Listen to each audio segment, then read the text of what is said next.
अस्सलाम वालेकुम। कैसे हैं आप सब? उम्मीद करती हूँ सब लोग खैरियत से होंगे। ये मैंने व्लॉग स्टार्ट किया था 30वें रोज़े की इफ्तारी प्रिपरेशन से।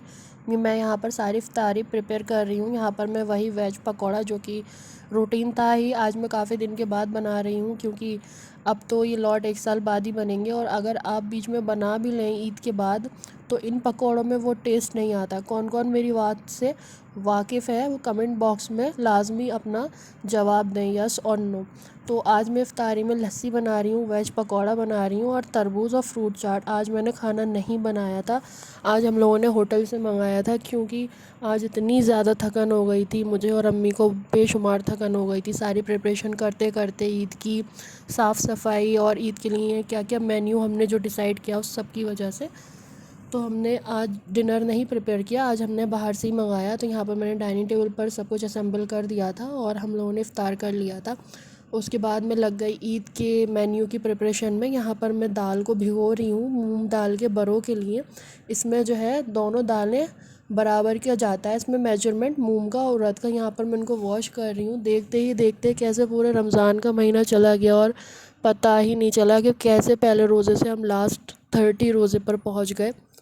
तो ये देखिए मैंने दाल को अब बहुत अच्छे से वॉश कर लिया है और इसको हम ओवरनाइट के लिए सोख होने रख देंगे। और उसी के साथ मैं एक दूसरे बोल में यहाँ पर काबुली चने भी सोख होने के लिए रख दूँगी और इनको मैं रात में ही बॉईल करके रख दूँगी। इससे क्या होगा ना, मेरे सुबह की आधे से ज़्यादा टेंशन ख़त्म हो जाएगी ये सारे काम रात में करने से। और ये मैं मैरिनेशन कर रही हूँ चिकन का। इसके लिए मैंने सारे मसाले लिए हैं। 1 टेबल स्पून लाल मिर्च powder, half table spoon red food colour, half table spoon गरम मसाला पाउडर, हाफ़ टेबल स्पून ज़ीरा पाउडर, हाफ़ टेबल स्पून धनिया पाउडर, सॉल्ट टू टेस्ट। और इसमें मैरिनेशन में जाएगा दही, हाफ़ कप के जितना इसमें हम दही यूज़ करेंगे। और ये 2 किलो मैंने चिकन लिया है जिसको खूब अच्छे से वॉश कर लिया था, पानी सारा ड्रेन कर दिया था। और अब मैं इसको बोल के अंदर सर्व करके इसको मैरिनेट करके ओवरनाइट के लिए फ्रिज में डाल दूँगी। सुबह तक बिल्कुल परफेक्टली ये मैरिनेट हो जाएगा। तो बस मैं यही बोल रही थी, रोज़ अब हम नमाज़ें तो पढ़ेंगे, सब कुछ पढ़ेंगे, लेकिन जो सवाब हमें इस महीने में मिल रहा था इबादत का, नफिल का सवाब फ़र्ज़ के बराबर और फ़र्ज़ का सवाब 70 फ़र्ज़ों के बराबर, हर एक नेकी का सवाब 70 नेकियों के बराबर। इस कदर रहमतों बरकतों अज़मतों का फ़जीलतों का ये महीना था। बेशुमार रहमतें इसमें अल्लाह की बरसती हैं, बेशुमार। बस हम अल्लाह से यही दुआ कर सकते हैं कि अल्लाह जो कुछ हमने इबादतें की, जो कुछ हमने नमाज़ें पढ़ी, सजदे किए, कुरान की तिलावतें की, बेशक हम वैसी अदा ना कर सके जैसा तेरा हक़ था, तो हमें वैसी इबादतें करने की तौफ़ीक अता फ़रमा जैसा तेरा हक़ है और जैसी तुझे पसंद है, और हमारी इबादतों को कबूल फ़रमा। आज असर की नमाज़ के बाद से ही मेरा मन काफ़ी अपसेट था। जब मैं मुसल्ले पर बैठी थी तो काफ़ी मेरा मन अपसेट था, उदास था और आंखों में आंसू भी थे। बस यही सोच सोच कर के रमज़ान गुज़र गया और हम इससे फ़ायदा ना उठा सके जो हमें उठाना था। हम वो नेमतें ना बटोल सके जो हमें बटोलनी थी, वो नेकियां हम नहीं बटोल सके जो हमें बटोलनी थी, अपने नामा अमाल में इकट्ठा करनी थी। खैर, अल्लाह ताला हम तमाम लोगों के, जो जो लोग व्लॉग देख रहे हैं और जो नहीं देख रहे, अल्लाह हम तमाम को अगला रमज़ान नसीब फ़रमाए।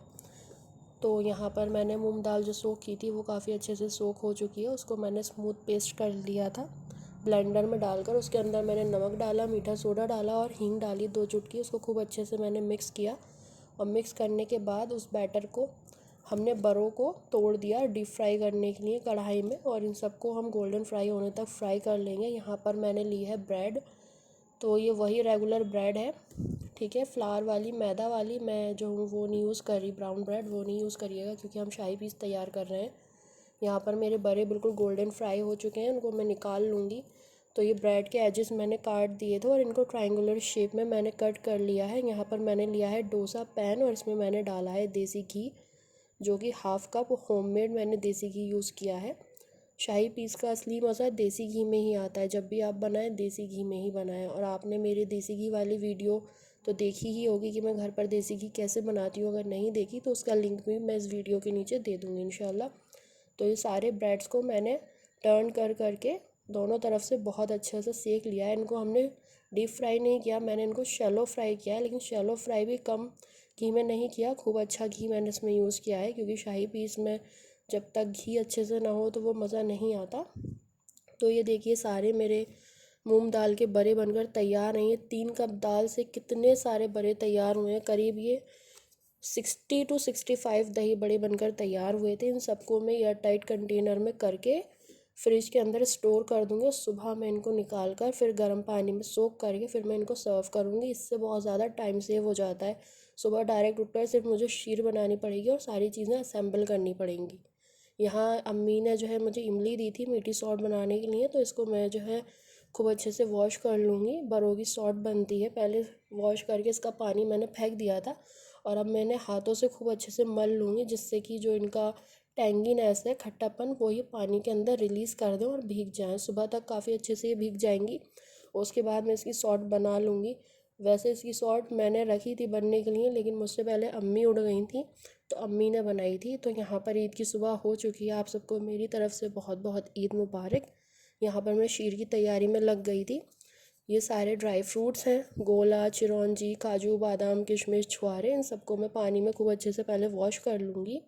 ये सारी तैयारियां मैंने रात को ही कर ली थी, जिस वजह से मैं अर्ली मॉर्निंग उठकर ये सारी चीज़ें प्रिपेयर कर पा रही हूँ। वरना अगर ये सब प्रिपेयर नहीं होता रात में तो सुबह शीर बनाते बनाते शायद 11 और 12 बज जाते। लेकिन आप सबको पता ही है कि आदमी लोग जब नमाज़ पढ़ कर आते हैं ईद की, तो उनको सब चीज़ चाहिए होती है, उन लोगों के फ्रेंड्स वगैरह आते हैं। तो बस इसलिए ये सब चीज़ें अगर आप पहले से करके रख लें, बहुत ज़्यादा टाइम सेव हो जाता है। अब सिर्फ मुझे सारी चीज़ें असेंबल करनी है और शीर बनानी है, और इसके अलावा मेरे पास कुछ भी काम नहीं, क्योंकि सारा काम मैंने एडवांस में करके रेफ्रिजरेटर में स्टोर कर दिया था। तो यहाँ मैं 3 किलो दूध की शीर बना रही हूँ। मैं पिछली बार की तरह 5 किलो दूध की नहीं बना रही। उससे क्या होता है, शीर स्टोर नहीं कर पाते और ख़राब हो जाती है गर्मी की वजह से। तो 3 किलो दूध में मैंने पानी वगैरह का बिल्कुल यूज़ नहीं किया है। इसके अंदर मैंने चीनी डाल दी थी अपने टेस्ट के अकॉर्डिंग, सारे ड्राई फ्रूट्स और हरी इलायची को कूट कर इमाम दस्ते में, वो भी मैंने उसमें डाल दी। उसमें एक बॉयल आने देंगे। और यहाँ पर मैं बनारसी सेवई का यूज़ कर रही हूँ।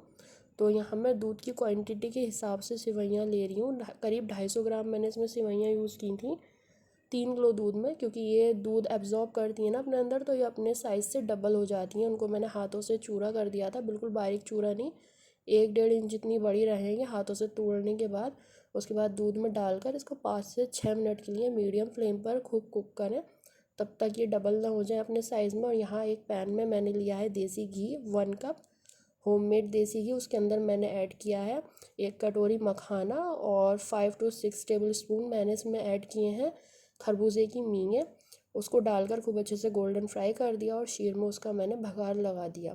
ये मस्ट है, ये स्टेप आपको ज़रूर करना है, इससे बहुत अच्छा फ्लेवर आता है शीर में। तो छोले मैं रात को बॉईल नहीं कर पाई थी, क्योंकि मैं काफ़ी ज़्यादा थक गई थी। मैंने इन्हें सोक कर दिया था, सुबह उठते ही अम्मी ने इनको बॉईल होने रख दिया। तो यहाँ पर मैं छोलों की ग्रेवी तैयार कर रही हूँ। इतनी यम बने थे ये छोले, टू बी ऑनेस्ट बहुत ज़्यादा टेस्टी बनकर तैयार हुए थे। इसकी फुल रेसिपी, डिटेल्ड रेसिपी बहुत जल्द आप सबके साथ शेयर करूँगी। और ये जो आप बोरोसिल का बाउल देख रहे हैं ना, ये रात को ही मैंने अम्मी अब्बू से मंगाया था कि नहीं आप लोग जाइए और मेरे लिए वो ही बोरोसिल का सर्विंग डिश लेकर आइए। तो चांद रात वाले दिन ही मैंने उन दोनों को भेजा, आप जाइए और लेकर आइए, क्योंकि मुझे ये चाहिए था। तो यहाँ पर ये मेरे बड़े जो मैं सर्व कर रही हूँ, असेंबल कर रही हूँ, पापड़ी और वगैरह सब कुछ डालकर। और ये मेरे शाही पीस जो कि बहुत ही ज़्यादा उम्दा और लाजवाब बनकर तैयार हुए थे। सारी चीज़ें बिल्कुल क्विकली और झटपट तैयार हो गई थी, वो भी सिर्फ इस वजह से क्योंकि सारा काम हम लोगों ने कल ही कर लिया था। यहाँ पर मैं खोवे को मेल्ट कर रही हूँ दूध में डाल कर के, आप इसी तरह से यूज़ करिएगा। इन सभी रेसिपीज़ की फुल और डिटेल्ड रेसिपीज़ मैं आप सबके साथ बहुत जल्द शेयर करूँगी। तो यहाँ पर मैं अपनी सेंटर टेबल को असेंबल कर रही थी। ये मेरे दही बड़े हैं, बहुत यम बनकर तैयार हुए थे, टू बी ऑनेस्ट बहुत ज़्यादा यम।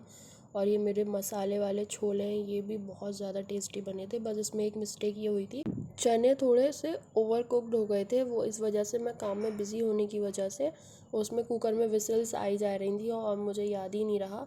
तो 3 से करीब 5-6 विसल्स आ गई थी, इस वजह से छोले थोड़े से ओवर कुक हो गए थे। बाकी सब कुछ बिल्कुल परफेक्ट बना था। और Eid day 1, day 2, day 3, day 4, day 5 सारे व्लॉग्स बहुत जल्द आप सबके साथ शेयर करूँगी। थोड़ी सी बिज़ी हूँ, माज़रत चाहती हूँ, जिसकी वजह से व्लॉग्स लेट हो रहे हैं। तो ईद वाले दिन हमारे घर भी काफ़ी लोग आए थे और हम भी काफ़ी जगह गए थे। मैं अपने नेबर्स में भी गई थी। तो मेरे व्लॉग को लाइक करिएगा, शेयर करिएगा, कमेंट ज़रूर करिएगा, चैनल को सब्सक्राइब करना बिल्कुल मत भूलिएगा। और एक ये छोटी सी क्लिप जो मैं अपने नेबर्स के यहाँ गई थी। Thank you so much and bye bye.